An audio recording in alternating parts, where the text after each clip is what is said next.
Esengo mingo retrouver mino lisusu na compte ya Tindika Télévision, chaîne idéale mais la kamino ba actualité na tango esengili na lobaka toujours kimia ereni partout na mabota na bino toye lisusu pona kopesa bino sango ya maizali koleka na République démocratique du Congo. Un grand merci à nos boss Rifin Kisombe et longo na Papi Keli. Kasi mokolo alelo bandeko balandi tokolobela discours du président de la République face à peuple rwandais.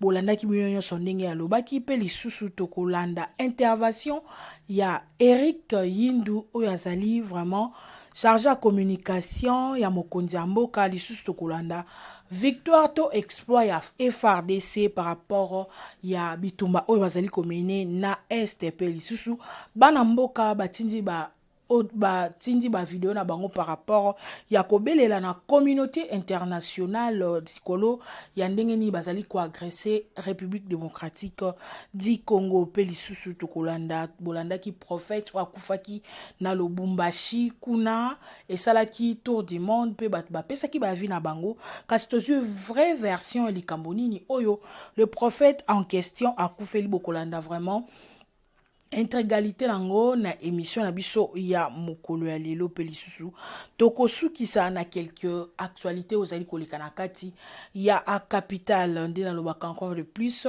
kimia erenie na mabota na bino. Voilà bandeko balandi mokolo ya lelo toye na ebisaka bino bandeko balandi soko zui video oyo partager yango komisela pe muninga o ayebite po ayeba basangoni ezoleka na République démocratique du Congo. Moi kosu ezwami na mungongo kasi yango ezali ko empêcher biso te po to pesa bino vraiment basango ya République démocratique du Congo. Ndina uti ko bisa bino tout à l'heure bandeko balandi discours ya mokonzi ya mboka Félix Antoine Tshisekedi Tshilombo oyo elamusi na bababa balobaka te balobi oyo pesi ba ye opposition maloba ya kotelemela pona kobenga ye Rwandais oye pesi pe bayike mususu makasi ya koloba azali moto oyo nzambe atindi na ndenge nini bolandaki lolenge kani président alobaki tozana problème na population rwandais te kasi tozali na problème na dirigeant oyo ezali Paul Kagame yende azali na sima M23 pona tina ko agresser mboka na biso ezali a utiliser mot fort koloba c'est satanique komona moto oyo ali makila etanga ebele e ubandi lelo te bandi kala makile etanga kezo continue kotanga yazo sepela zo mona ngo malamu ezo sala force na ye nde biso toza baninga na ete nde biso tozo sepela na ete alobi pe wapikani peuple rwandais ta mususu biso tokozala exemple pe tokosunga bango ya ko se débarrasser na moto ya mabeboye likolo ya bokambami na bango na mboka na bango. Alobi makambo ebele alobaki mwa tozongisa discours wana ezate tamboli déjà partout bozwaki yango kasi biso mokwale tokochela bino yango te kasi tozosala analyse par rapport ya ba propos mokonzi ya mboka alobi oyo ezolakisa moto oyo alingi kimia to rappelaka bino tolembaka te mokonzi ya mboka aloba oke d'une manière diplomatique to na nzela ya bokasi pona kosisa guerre ya est nakoloba makambo tali diplomatie to moni atamboli bisika nyonso a démontrer mokili mobimba lelo to moni même ba photo ba vidéo ba bazo tchabwe bakangi munoko ezali grâce à dénonciation oyo République démocratique du Congo à travers mokonzi na ya mboka a dénoncer nde mokili mobimba yebi que c'est le Rwanda qui nous agresse.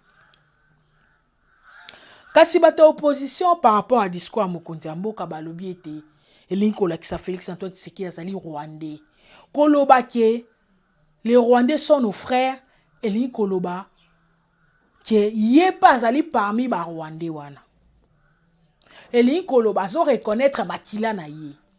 Et li koloba biso toza ate pona kosa la publicité to kolakisa ba vidéo penza ya batanga mbokuna kasi to rekiaki quelques avis na bango etindi biso to ane etando pona ko enrichir analyse na biso ya mokolo alelo. Balobi omoni avu ango na miso bato nyonso azali Rwandais alobi ba Rwandais baza bandeko na biso to ana problème na bango te to ande na problème na mokonzi na bango voilà eli kolobaki alingi te azo se azomi sokola na likambo moko boye po ayebi ke lobi so babengi yo yaka bakobeta ye bakosanctionne balobi nyonso bakokoloba. Tolandaki na ngambo kuna ya media en ligne mwana mwasi o akendaki ye pe na ngambo na ye pona kofunda Félix Antoine Tshisekedi alobi azali ko inciter bato à la haine tango azotanga ka kombo ya Kagame mikolo nyonso po azoloba ke bazoboma biso boye na bazotse ba bandi si dessiné na makila na munoko ezali atteinte à la personne soki nini na utiliser o asengi droit de l'homme et poursuivre mokonzi ya mboka Félix Antoine Tshisekedi. Or toyebi biso nyonso ke azali ko dénoncer mabe oyo Kagame azali ko sala biso na Congo. Discours wana o mokonzi mboka lobi, oui azali na raison.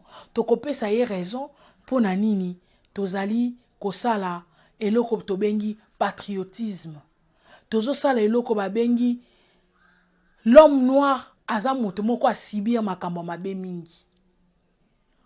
Na ba mindele pe na ba kondio ba cheli bango bazali sous emprise moko boye bazali na régime moko to bengango démocratique mais to bengango dictatorial po sok totali ba ike baza na Rwanda baza sous dictature à Kagame jusque là baza likambo koloba te baza donc bango fo balobaka amen et oui na makambo nyonso bazali ko imposer bango oui bakangami tango mosusu ndenge biso tozali ko dénoncer communauté internationale to kolemba te ko ganga na mongo makasi ezali Kagame nde azali ko agresser biso na sima izali loboko ya mwindu eza na sima M23 elongo na bino pe bato boza na communauté internationale nde bozali ko tinda ye toyebi ke justice ko salema lelo tolobi te ye Paul Kagame ata na sommet place akambaka akolongwa ba Rwandais bakozala libérer. Ezaka te ba Rwandais nyonso nde baza mabe. Toyebi ke eza na baike ba Congolais musu bavandaka na Rwanda. Me bazali ko sibir mabe moko boye po mokwambi na bango ase akotisa bango ma nyonso ya mabe ke Congolais boye Congolais azali moyibi Congolais azali ndoki boma ebeta ye. Discours ya mokonzi mboka ezali ki discours moko très sage. Alobeli biso d'une manière kolakisa ki azali mwana ya Nzambe tozali ko bunda oui contre muto azali ko sala biso mabe kasi tozali ko bunda te po to tangisa pe makila ya peuple o bayibi na bango likambo te opposition balobi bakotambola na nzela pona koloba balongola mokonzi mboka azali Rwandais. Ben infiltration au tozali ko dénoncer au sein armé au sein nini balobi za pe na présidence de la République mokonzi azali Rwandais. Total babimisi kuto non maman Marthe za maman na été filière ke zongi wana to kolanda yango te kasi biso to retenir discours ya chef de l'État et la kisi sans si à responsabilité pe ya humanisme o yazanango à travers peuple nyonso ya Afrique à travers mutu nyonso za na poso moindo lokola ya biso esengeli Afrique se développer s'épanouir kende liboso po Afrique ndezali gâchette pe zali centre ya makamoko ya makasi et ko faire épanouir monde na lobby oyekoya. Namoni mabela discours mokonzi mboka te. Namoni place moko te asali soki ndenge nini pona ko panza pona a dénoncer pas tangi nyau na kombo na ye. Donc bino bata opposition bozu yango likambo ya kolobo na boye na boye en tout cas tomoni yango non événement pe eza na sens te ndeko Eric Yindu o azali vraiment chargé à communication ya mokonzi mboka aleki na baitando ya libanda pona tina ya kotalisa pe ya koloba message moko très fort yango et captiver biso to tchela bino yango na tindika tolanda par rapport à suite d'idée ya déclaration ya mokonzi mboka sur Rwanda pe mokambi ya Rwanda tolanda Eric Yindu na TV5 Monde Putozonga. C'est parti. Bonsoir et merci d'être avec nous. Bonsoir Namori, merci pour l'invitation. En quoi le régime rwandais de Paul Kagame est-il l'ennemi de la RDC comme l'a déclaré ce week-end le président Tshisekedi? Le régime de Paul Kagame soutient le M23 qui est un mouvement terroriste qui sévit à l'est de la RDC depuis des décennies. Pour rappeler qu'il y a eu une guerre aussi en 2013, ils avaient été vaincus, ils sont rentrés dans des camps en Ouganda et au Rwanda, et puis ils ont recommencé cette année pour de nouveau semer le crime, la terreur et la désolation à l'est de la RDC. Ils occupent quelques parties de nos territoires, et le Congo se bat pour défendre sa souveraineté.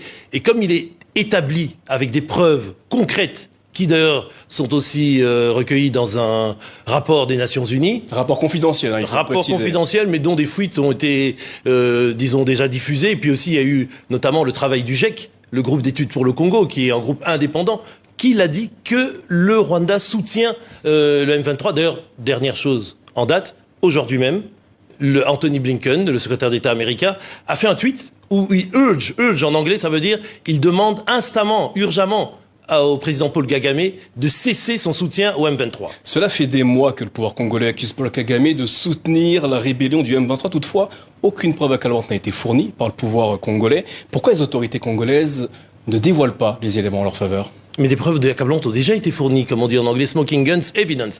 On a des tenues, on a des troupes, on a des témoignages. Tous ces témoignages... Ces images n'ont pas été rendues publiques. Tous ces témoignages, la MONUSCO les détient. La MONUSCO les détient. Ce rapport que vous dites confidentiel de l'ONU, il est établi et il existe. Et en plus, toutes les instances internationales qui de plus en plus commencent à voir la vérité et à dire surtout la vérité en demandant au Rwanda de cesser l'aide au M23, sachant bien que la solution de la paix durable au Congo se trouve non pas à Bunagana, là où sont le M23, mais se trouve à Kigali. C'est Kigali qui détient la clé de la fin des hostilités en RDC. Au sujet des hostilités, la semaine dernière, les combats entre l'armée et les rebelles du M23 ont repris après plusieurs jours d'accalmie. Comment expliquez-vous que les forces congolaises ne parviennent pas et ne sont pas en mesure pour le moment d'arrêter cette avancée des rebelles du M23 dans l'est du territoire congolais? Les forces congolaises sont en mesure de le faire et elles le font et elles le feront. Mais il y a en même temps un processus diplomatique qui est en jeu, un processus diplomatique qui est en marche. Et précisément, le 23 novembre dernier, à Luanda, il y a eu un mini-sommet, vous avez suivi, un mini-sommet au bout duquel certaines décisions ont été prises, avec un chronogramme, un calendrier précis, qui disait que le M23 devait d'abord déposer les armes, se retirer, être cantonné, désarmé. C'est plutôt l'inverse qui se produit actuellement. Mais c'est le M23 qui ne respecte pas ces engagements. Les engagements qui ont été pris par le Rwanda pour le M23, souvenez-vous. C'est-à-dire que c'est une reconnaissance, si vous voulez, explicite du Rwanda que c'est eux qui tirent les ficelles, puisque c'est un ministre des Affaires étrangères rwandais qui a signé au bas des décisions du sommet de Luanda. Et bien, de ce point de vue-là, le M23 doit désarmer et doit se retirer et peut-être justement, à certaines conditions, rejoindre le processus de pourparlers politiques intercongolais, si ce sont vraiment des Congolais, à Nairobi, ce dont vous avez parlé dans votre précédent sujet. Hier, plusieurs manifestations, notamment à l'appel de l'Église catholique, se sont déroulées sur le territoire congolais.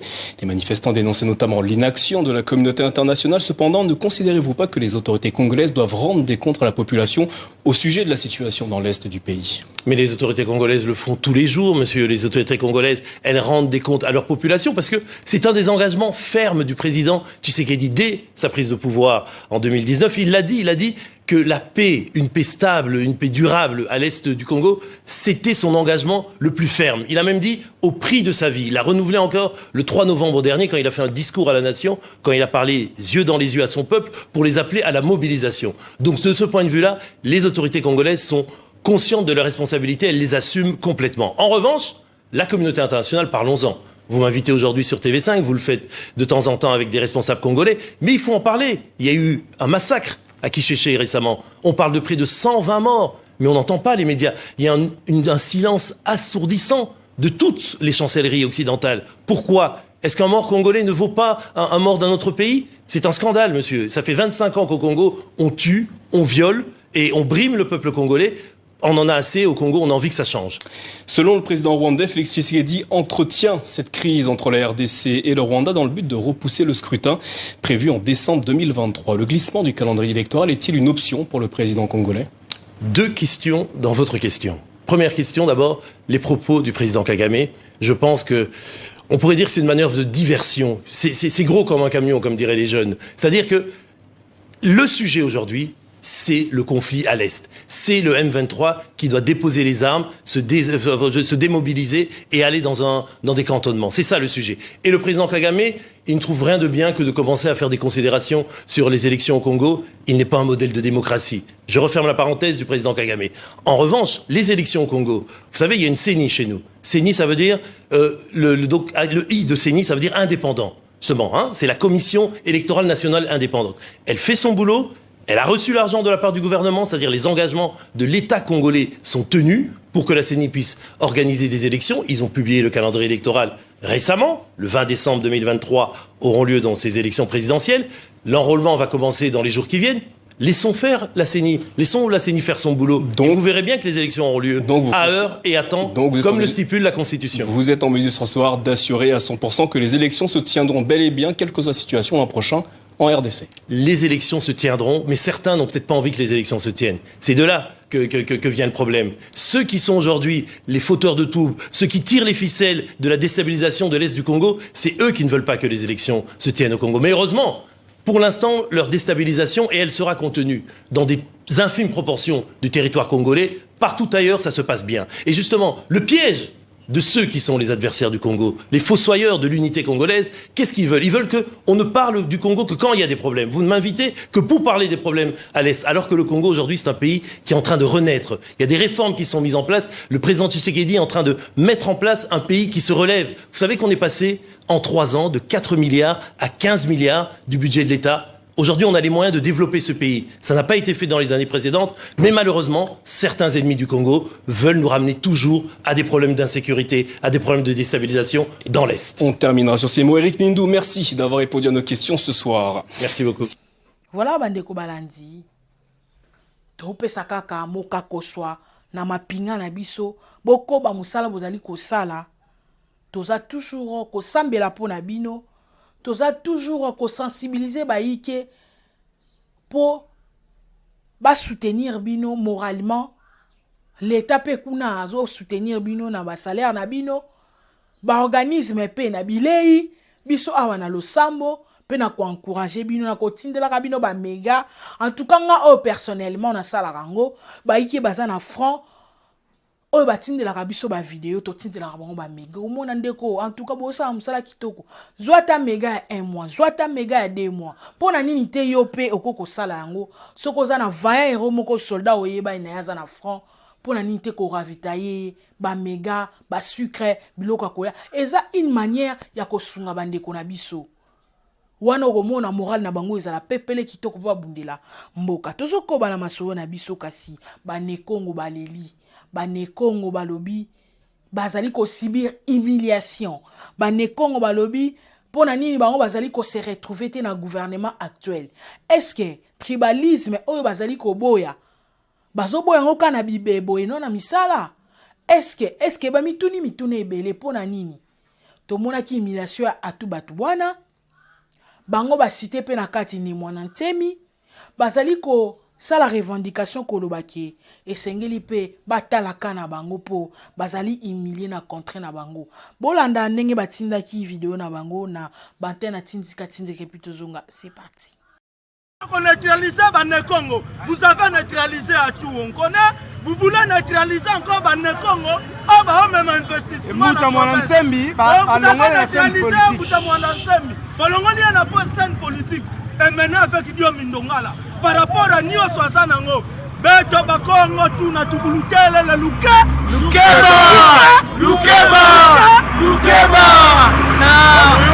Voilà président de tous les présidents. La solo, Wana et Zapona, le peuple d'abord. Les Congo Saputa, depuis Congo Central. Kamwezali. Kamwezaminen. Président de tous les présidents. La solo. Président de Ngazofala. Quand l'équipe vraiment donc. On est en rien faire. Hein. On est en rien faire parce qu'on est dans la politique. Hein. C'est qui apprend les balais? Il est pêché, il prend le balai. Il est visé là-bas. Oh non. Non.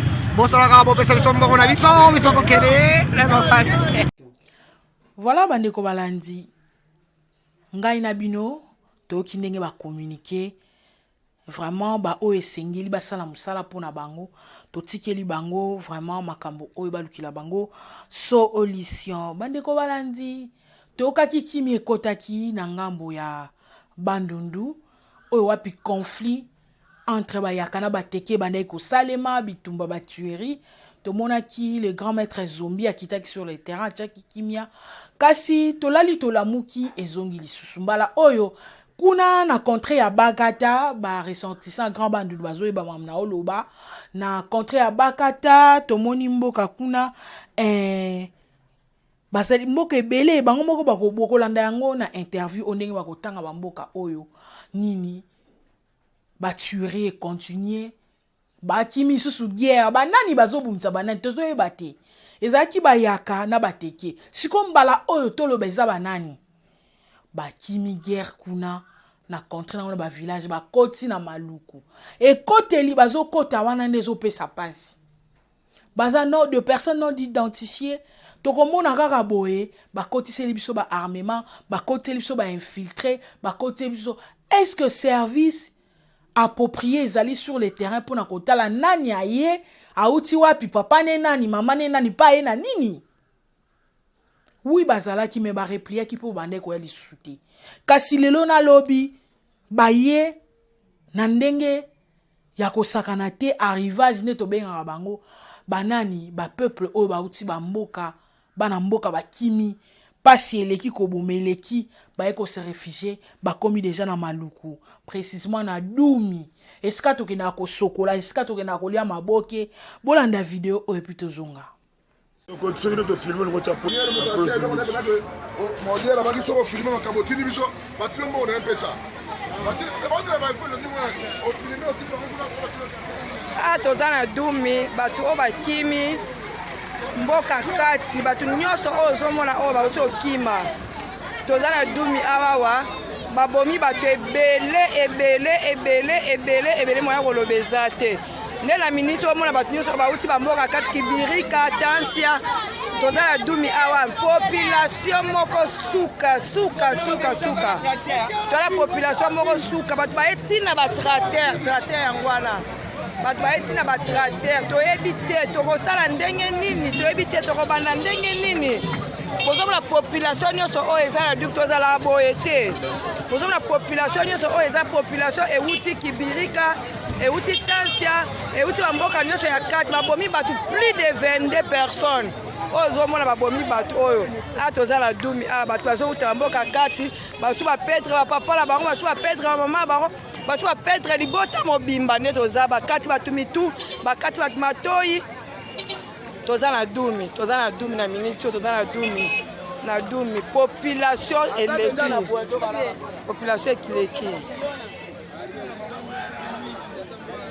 nde ozomona bato batelemi te mboka nyonso eza likolo mutu nyonso tu ezolekela ye likambo oyo ebandi wapi eza wapi euti wapi toyebi te soki tokosala ndenge nini président parking yeyo en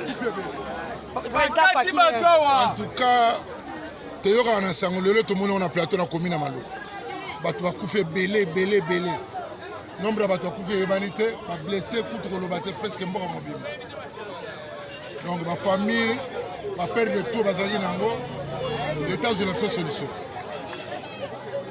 toyebi te soki ebandi kaka awa obi ebanda kala soki ndenge tozoyeba te nde bozomona oyo nazofilime nyonso population bauti mboka kati bapopulation na population tozoyeba ta te mama nakosala ndenge nini epesi pasi pe mawa tozosenga na baike nyonso ya mawa pe bakende koasiste baike wana oyo bakimi pe mwa mbutu ezali kosalema na bacontre wana mwa lipa mwa elamba ekosala bien tozokoba toujours na masolo na biso bandeko balandi mbala oyo tokopropose bino botala lisusu lolenge kani ezali audio mbala oyo eza video te kasi tokoyokisa bino yango prophète oyo akufaki na Lubumbashi oyo wapi tozo déplorer tolandaki pe video ya ndeko mama oyo ya Moluba babetaki na ba lushwa na ebite na benga bango banani babeti mama oyo ata mawa te nga na ingénieur ya biuto ki pasa motema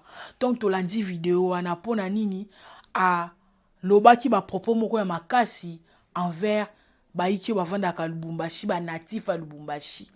Mwaka akobenda nde toswanaka me na butu bakoteli ba beti ndeko mama parti ya sena ye oyo bandeko balandi kotala kutu te na ebite pasuki to esali ni kobeto ndire nyama epesi pasi.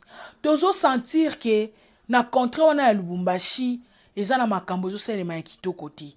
Biso soza bana Congo me bino bozali kokabwa soki boyoki muluba to kasayen to mutaba Congo to mutu azali natif ya bino te ba règlement de compte ya malamu te ezosalema boutei kotumba ba motard bouti kobeta mama oyo le prophète oyo bobomie lisusu epesi pasi. Kasi prophète oyo akufaki liwa na ebisaki makambo ebele wa atikaki basi asundoli bana question de l'état ebona wana etali biso te eloko etali biso makila ya ndeko na biso egangi ezosenga ete vengeance esalema tomone bakangaki ba assaillant oyo basalaki likambo yango kasi esilaki te ndeko oyo azalaki mpe parmi baoyo batindaki mpo boma prophète oyo akommunike mpe aza kosenga soki bakobengisa ye kosamba na likambo aza prêt. Tolanda vraiment témoignage ya mwana mboka oyo par rapport à tuerie ya le prophète oyo esalemaki na Lubumbashi. Tolanda. Bonsoir, bonjour mes frères et sœurs, Katangais et Katangaises, Kassaïens et Kassaïennes, Congolais et Congolaises. Ezanga ndeko na bino nimie mutoto yenu mema mwanenu. Je dis et je répète, le ministre de l'Intérieur de Lubumbashi nous avait appelé pour tuer ces prophètes-là. Ngai na boyaki, miniri katala, mema mvumu benga. Azwi baninga nanga moko misatu. Akena bango, nandenge basalaki briefing na bango, babomi prophète ya batu. Suite na bango ezalaki nini? Po babenga na ba motard nyonso na ville ndenge président nomaki maire de la ville a nommé ba nomination na ye mususu complice wana tozalaki jour wana ngai gouverneur ministre intérieur pena Lorian Moa Kalombo ngai nde nazoyebisa bino soki bo faire circuler voice oyo baluka ngai kama beko na nitafuta mie niko pale nitasamba nao na niko na mapicha na niko na makonversation yote. Ministre de l'Intérieur anachukua warafiki yangu watatu anawatuma mu prison kisha kufanya ile kopo anabambia nini mweye paka muite Chilombo. Kwa nini hii mambo inatoka? Kama muite Chilombo hamutatoka mu prison. Muko Chunza, muko Louis, muko na Petit Moa Jacques beko mule mu prison mule. Sasa mimi nasema hivi kwa kombatayo tatashikia hii message aipeleke ku presidence ifiki. Mimi hapa nisha kukimbia niko Mzambia baki nitafute nimero yangu nitapeleka kumwisho. Hii voice circule muntu yote aipate. Ula na uwa prophète ni ministre de l'Intérieur, ni ministre wa intérieur ku Lubumbashi ndeo ya bomi prophète complice na gouverneur nyonso wana pona ko saboter président makelele ezala na Lubumbashi na ebisi mino bandeko nanga ba Congolais tozala ini comme un seul homme pour le développement de ce pays. To batela bokonzi, to batela batu nyonso, to boy tribalisme, to boy kokufela, to boy makamu nyonso wana. Yo ministre de l'Intérieur ya Lubumbashi okosamba na ngai.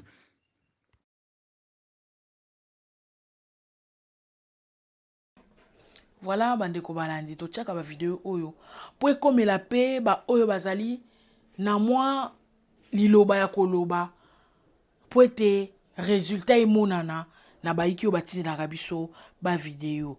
En tout cas, le général Fantôme P avant d'akikimiate par rapport ya makambo toujours yazaka mingi na Lubumbashi asali pe vidéo oyo pona commettre au calme baiki nyonso o bazali komitungisa par rapport à makambo ezolekana kuna na Lubumbashi tolanda.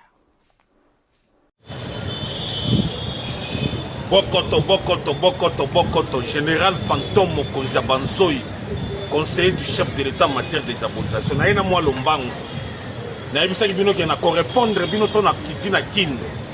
Ah masolo isaboy. Nazo singa na bandeko na ngaba katanye. Botia mitema na se. Bino moko bosi wa masolo ndenge lekana. Ba politicien ba tika ko manipuler bino.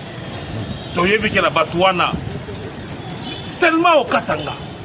badéputé babimi les députés nationaux baata badéputé provinciaux te me badéputé nationaux omoni biloko balobaki omoni banotable katange biloko balobi nous bobimi ata 1 million mpona kodiabolize mokonzi ya mboka botuni Guilain Mbote botuni premier ministre te botuni directeur de cabinet te nyonso wana bino boyebi yango te bino boyebi kaka kosakana na mokonzi ya mboka di fatia komi master na bino boni boyeko makambo ya muti kuna oyo bakomi bamotanga ntango nayebisaka bino makambo ya $4 botaki tembe te bolandi sikoyo maloba ya honorable Katengo Patrick Katengo ndenge azosola na oyo Mushaba boyoki yango bino moko monoko na nga nganga nga na fantôme je suis partout et puis nayebisi bino yo Katumbi Dani Banza na bato ya Kabila bomi respecte po tomoni ke bolingi bokotisa makambo wana elabaka lisusu okatange Kasain di bashimingishe mobile bintu bya buchafu bashimingishe bile bintu ya buchafu ndeko na biso pasteur que son âme repose en paix. Ce qui pour mon temps comme qui papa motard, il était déjà battu à l'agonie. On dit babenga qui na téléphone. Babenga qui na téléphone de Patrick Atengo a expliqué. Boyo ki ngote. Ezaki makamba ba mongo. Ngana yebisa ki bino makamba ba $4 boyo ki ngate. Boto na ba problème moyo wana ba ko yebisa bino makamba. Tango biso to lokaka bomona ka neti masolo. Ngana pommi masolo ba to ebele ne bomoni nga awo. Ezaki makambu ya mbongo nyongo ya batu mutu wana nde ifo boluka eboswaye et puis la police en tout cas yo nde vraiment oza incompétente na mboko neni mutu azala maboko na yo lâché na maboko ya bato mosusu bino mpe bamotard boyokaka te toyebisaka bino tous les jours boyokaka te omoni sikoyo kuna makambo masolo ekomi bofanda sikoyo na bandako na bino mikolo soki obimi bakangi yo basaleli yo mabe nde calcule oyo eza na se tant que fantôme azoloba tosengi na ba politiciens boy zungalize sur population te merci beaucoup biso na bakatange toza bato moko merci